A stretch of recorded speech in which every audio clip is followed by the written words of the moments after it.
A gente estava falando da Suzana Vieira, que numa live, né, Rafa, disse que passou por uma depressão severa, né? Sim, contou que teve momentos de depressão, explicou esses momentos como foram, justificou o porquê também.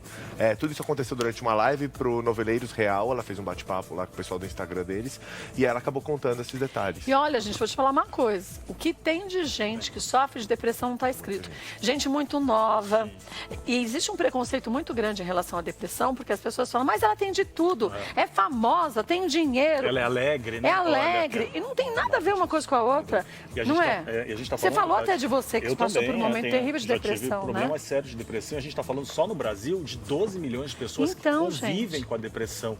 E em muitos casos você não nota, né? É algo tão grande dentro da pessoa. Comediante que tem depressão. Não lembra daquele humorista que faleceu? O Robin Williams.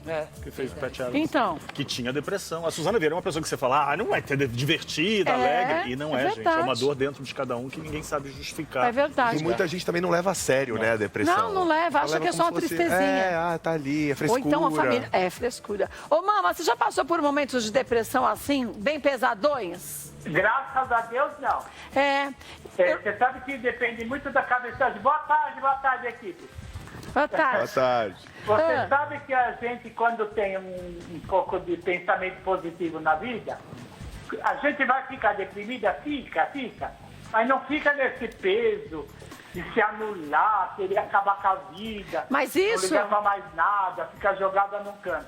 Mas isso, né, mamãe? Eu tive essa depressão que você passou junto comigo, que foi da minha irmã quando morreu. Foi. E no dia que eu soube um pouquinho de depressão, eu tive quando soube do meu câncer. Então, quando a gente sabe que tem uma doença que é mortal, abala um pouco a cabeça da gente. Mas eu sou do tipo da Suzana Vieira. A Suzana Vieira falou que passou por isso, só que não é uma depressão que ela está passando por conta de precisar tomar remédio. Então. É por conta de não poder fazer nada, ficar sem nada para fazer, não ter um objetivo de trabalho, de produção, isso que ela disse, né?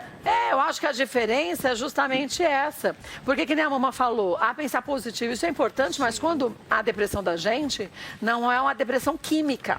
Quando falta algo no organismo, que aí muitas vezes... Por isso que é legal a gente saber diferenciar. Existem vários tipos de depressão. Mas essa depressão que é química, que falta nutrientes e substâncias importantes no cérebro, a pessoa tenta lutar, mas é como se a gente tivesse a falta, sei lá, de uma vitamina, não é o caso, mas que deixasse a gente debilitado. Sim, e o difícil é esse diagnóstico também, né? Essa é a grande dificuldade, né? Entender se é uma tristeza muito profunda, se é passageiro, se é algo mais ali que vai se estender. Falta de lítio, por exemplo, no corpo, pode trazer um desequilíbrio gigante para a vida da pessoa. E aí, antigamente, as pessoas eram internadas em hospício porque eram ditas como loucas.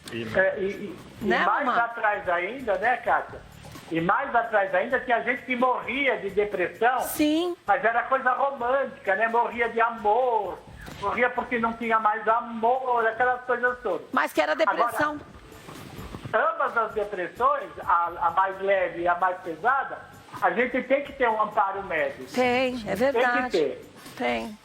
E mais do que isso, né? Eu acho que a gente tem que começar a pensar que não é frescura, muitas vezes, porque, por exemplo, não estou dizendo nem só de depressão. Eu tenho um limiar para dor. O Alex tem outro, o Rafa outro e o Miro outro.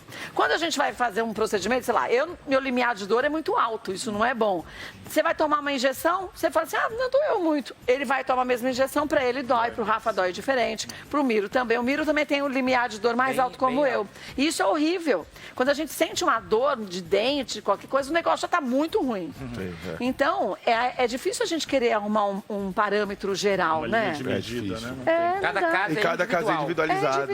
Cada caso é um caso. Realmente é difícil, por isso que precisa, quando você desconfiar que alguém próximo a você está com depressão, porque às vezes a própria pessoa não entende, né? Até a própria pessoa achar, exatamente.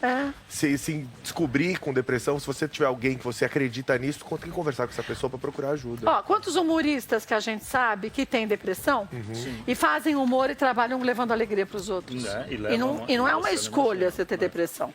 Bom, um beijinho para a Suzana, mas vamos mostrar um vídeo dela falando? Vamos, tem um trechinho dela falando. Vamos ver.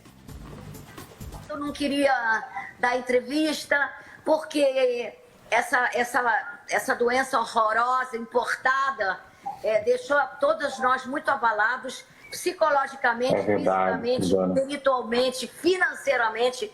Foi uma catástrofe. E eu não queria falar sobre alegria. Eu tô em Bahamas, porque o Instagram e as lives viraram uma festa, como se todo mundo estivesse acima da doença, né? Posando de biquínis e na piscina. E eu não queria passar essa imagem, porque apesar de eu ter piscina, eu nunca vim à piscina na pandemia, porque eu estava deprimida. Só a minha depressão não é uma depressão daquela pesada de ter que tomar remédio, mas é uma depressão intelectual, porque eu fiquei pensando que a vida parou um ano. Verdade. Então, a gente valoriza tanto um minuto na nossa vida, porque um minuto pode ser fatal para um paciente que entra numa CTI e não tem lugar para ele, e ele pode morrer na porta do CTI. E na vida da gente também, um trem que a gente perde, um trem, porque eu já estou na época do trem, que avião, não dá para tomar. Mas você chega atrasado um minuto num trem na Suíça, você já perdeu o trem. Então, de repente, o tempo que a gente valorizava tanto e era tão importante, né? De repente virou nada. Os meus dias são nada. É como se eu não estivesse vivendo. E isso me deixou muito apavorada. Mas o que me deixou deprimida foi o fato dos velhos serem muito... como é que chama? A gente entrou numa outra fase, que em vez de ser a terceira idade estava condenada à morte. Pela imprensa, pelos próprios empregos. Porque na empresa onde eu trabalho, várias pessoas da terceira idade, caíram fora. Verdade. Então, eu fiquei apavorada de tudo, de ser uma pessoa de terceira idade e de ter uma doença. Eu tenho uma leucemia linfocítica crônica. Ela não é curável. Eu tenho que ser tratada. Eu posso levar uma vida normal, posso tomar avião, posso ir para Dubai, posso namorar, mas eu não posso pegar uma doença forte. Então, isso tudo me deixou como quem diz assim, eu vou parar agora. Eu ainda estou bonitinha, forte, musculosa, e aí eu não sabia não fazer nada. Então eu resolvi assumir não fazer nada. Então, gente, mas o assumir não fazer nada, para quem é muito ativa como a Suzana Vieira, e quando passa, por isso que a gente não tem que julgar os outros, a gente não sabe de fato o que cada um está passando, para a gente colocar tudo no mesmo balaio. Imagine para ela, esse período mexeu com muita gente. Mas ao mesmo tempo, é só a gente parar e ver, e depois a gente aprender e lembrar desse momento para valorizar o que interessa para cada um de nós. Também não dá para generalizar. O que é importante para mim pode não ser para você, nem para você, e pode ser igual o que o Rafa e o Miro querem, não é? Exatamente. Falou tudo. Um beijinho para Suzana Vieira. Agora, menino...